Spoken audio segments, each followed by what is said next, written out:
My name is Patrick Bitature. Today I want to talk a little bit about delegation. How do you grow a business?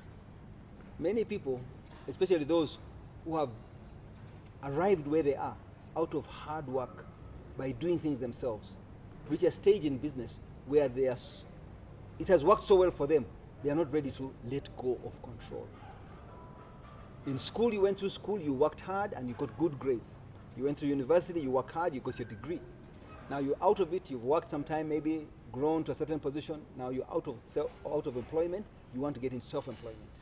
So you know that you have controlled things, you've built things yourself. So you start a business and the business flourishes because you are there. You set the rules, you know what to do. Now you want to expand the business. But you can't be everywhere. So unless you learn to delegate, to train a cohort of people below you to do the things like you or better than you, then you start to struggle. Unless you have an accountant to do the accounts, because in the past you could do the accounts, you did the legal work, you did the manual work, you did the marketing, but now the business is growing. You want to have branches. You can't expand and be in all those places.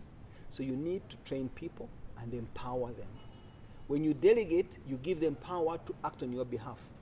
But the responsibility always stays with you. You are responsible for their actions because you have delegated, and not the other way around. So that takes a bit of a mindset shift to change your thinking, to empower people. I recall when I was starting Simba Telecom, and I was asked by MTN to open 10 shops. I was running only one shop at Grand Imperial Hotel. I was selling mobile phones there with my wife, who was sitting in that shop. We'd keep the keys. When we go home, we'd close. So opening 10 shops was a bit of a challenge. Kampala Road, Luum Street, Nakivubo, Market Street, Nakurabi. I had to open all these shops at the same time, empower people there, give them stock, let them sell, keep records, do the accountability and balance every night, and have a machinery behind head office that checks everybody, puts checks and balances in place. Then I rolled over, I went to Tanzania and did something similar. I went to Kenya, did something similar. I went to Nigeria, did something similar. What was I doing? I'd learned to build a system. First you do your research, make sure you've got a model that works. See that it's working well, build a system around it, and then scale it. You've got to scale it to get the real benefit. But that's when you can duplicate yourself.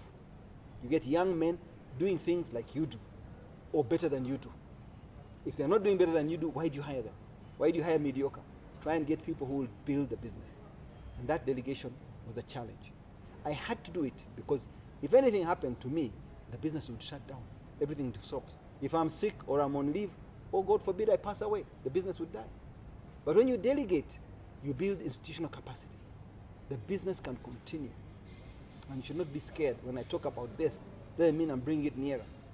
It's good to plan for it. It's called succession planning. You delegate, build capacity, then you can go away even for a long time. Many people want to believe only their children can inherit their business and only run their business. Sometimes these children don't want the business. They maybe have a different calling altogether.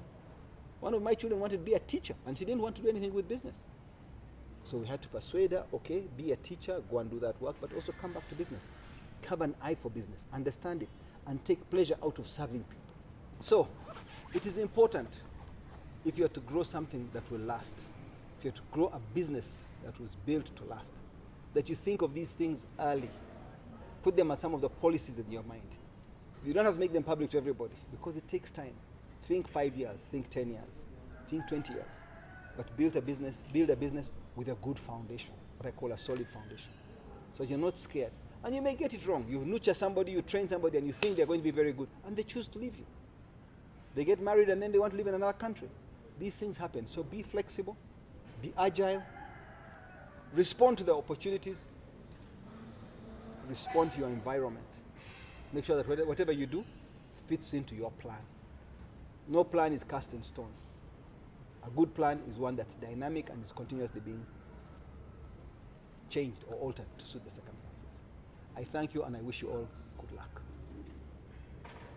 If you have not subscribed, please subscribe, share this video, and let the young people of the region, not just Uganda, know what you have learned today. I hope it has been useful. Thank you very much.